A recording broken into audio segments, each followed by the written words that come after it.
This episode is made possible by Ask Zeus. For $99, they'll give you honest and actionable feedback for your brand. The links are in the description.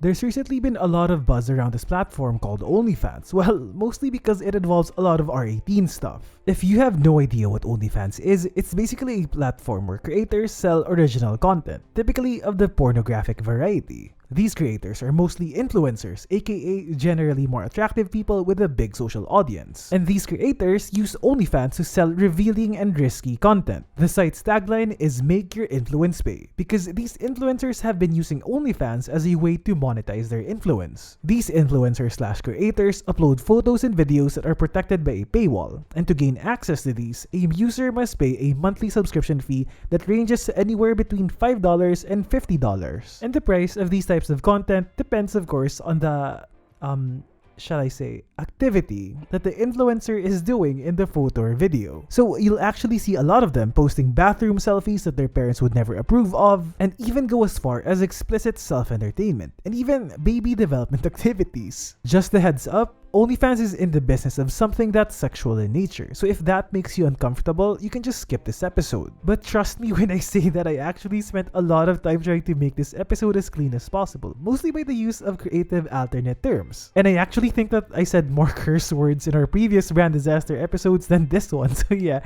it's all up to you. Hey everyone, this is Chris Garin, and if you're new here, welcome to Brand Origins, where I talk about the stories behind the world's most valuable brands. Before I forget, please subscribe to our podcast. Just search for Brand Origins on any podcast app. OnlyFans was launched in 2016 by 33-year-old Timothy Stokely. Due to OnlyFans' success, a UK news website described him as the king of homemade porn. And rightfully so, since OnlyFans isn't actually Stokely's first venture in the adult entertainment industry. Back in 2011, Stokely founded glamworship.com, a fetish website. He said that he was browsing Reddit and realized the appeal of a specific category and felt that it was underserved, and so he launched glamworship.com. In 2013, he was off to his next venture when he launched Customs for You, a website that allows users to request made-to-order content directly from adult film stars. And Customs for You actually already has a lot of similarities to OnlyFans. Perhaps the weirdest thing about all of this is that he started Customs for You with his father. And here I am just trying to imagine how that first conversation was like. Hey dad, remember that video you watched last night? Imagine if you could have that girl create custom content for you. And his dad was like, oh man, that would be so cool. I don't know, it's just weird thinking about that initial pitch. But I guess that's a thing with the Stokeleys, because OnlyFans is also a family business as well. Stokely is the CEO, his brother is the chief operating officer, and his dad was the director. Stokely came up with the idea of OnlyFans when he learned about the prevalence of adult entertainers selling under-the-table services, and they would be using Instagram to post photos and videos to promote themselves. Then Instagram has been cracking down on content that has nudity or are pornographic in nature, and so Stokely had a light bulb moment. Why not create a platform that allows these entertainers to conveniently and securely monetize their content? OnlyFans would be like a social media platform with a feed, similar to that of Instagram and Twitter, except that fans are required to pay a monthly subscription to view the content of these entertainers. And if they are willing to pay more, they could unlock paywalls for even more valuable services. So in a way, OnlyFans basically solved an existing problem. The company used to be fully owned by the Stokely family until American investor Leonid Radvinsky acquired 75% of the company. Radvinsky owns one of the world's biggest webcam sites, MyFreeCams, and I can assure you that this is definitely the first time I've heard of this company. Anyway, so now we know how OnlyFans started, but how much money is the company actually making? Why did it grow so fast, and why is it so successful? Well, first, let's talk about how OnlyFans works. Basically, to get access to creators who are generally influencers or adult entertainers, fans have to pay a subscription fee. Subscription fees typically range from as low as $5 to as high as $50 per month. OnlyFans gets 20% and the creators take 80% of the cut. What makes the site even more appealing for fans are exclusive content. Since fans can interact directly with creators via direct message, these fans can make special requests, and creators ask these fans to pay for these requests through tips. But interestingly, most of these special requests aren't actually for explicit content. According to an article from Vice, one creator shares how a lot of her regulars are now asking for more time to be able to talk to her. And that's where the value of OnlyFans comes in. Men have access to adult films for free, yet they still go to Onlyfans because of the personalized intimacy. A creator shared how her regulars who pay for the top tier packages she offers actually just want to spend more time with her. I guess there's appeal to actually getting to know someone they've just seen in a video or a magazine. And that creator from the Vice article said that most of them are functioning as some type of online naked therapist, which is actually kinda sad. She said that there are a lot of lonely men out there who are craving for this connection, and a lot of these men are struggling with their mental health, and so this serves as their way of somehow recovering. And I guess that's where the magic of OnlyFans business model comes in, because people would pay whatever it costs to get that emotional connection, especially when your mental health is not necessarily in the best state. And that's why the platform has thrived. Once in a while, you'll see an article about a certain adult entertainer or influencer making serious money through OnlyFans. For instance, the top creator from the UK, Danny Hardwood. Danny Hardwood.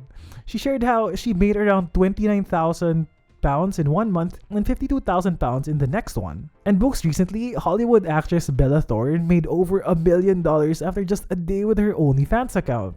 So this has encouraged a lot of influencers and adult entertainers to monetize their fame, but it may not actually be as lucrative as you think.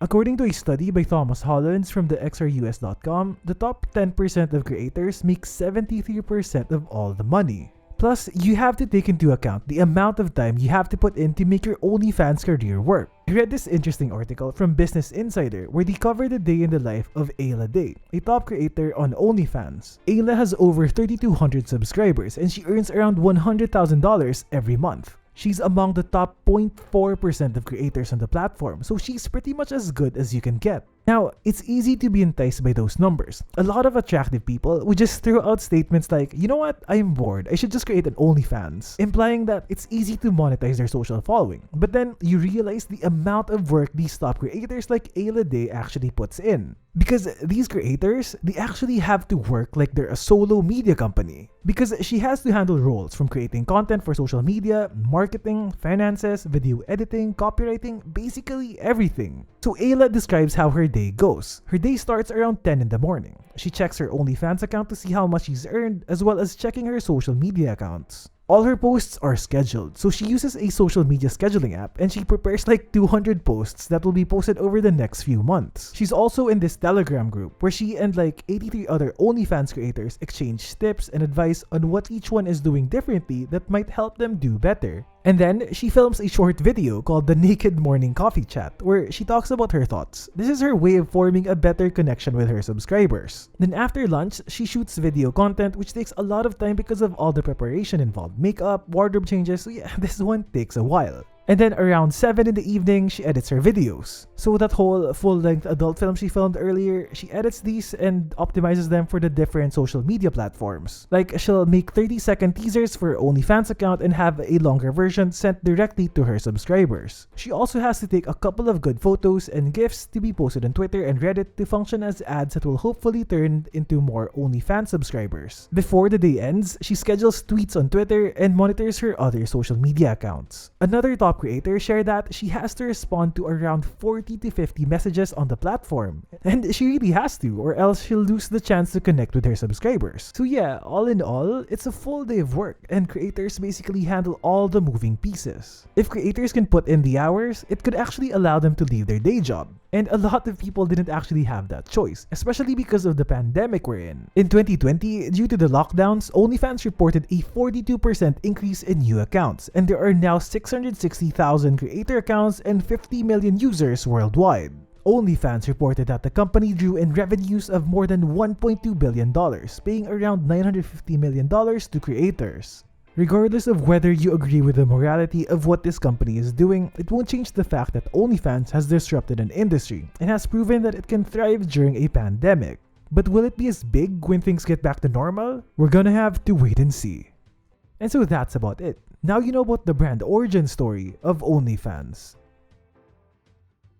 If you made it this far, thanks for watching. Please like and subscribe. We have more episodes on our podcast. Just look for Brand Origins on any podcast app. This episode is made possible by Ask Zeus. For $99, they'll give you honest and actionable feedback for your brand. The links are in the description. Until the next one, this is Chris Garin.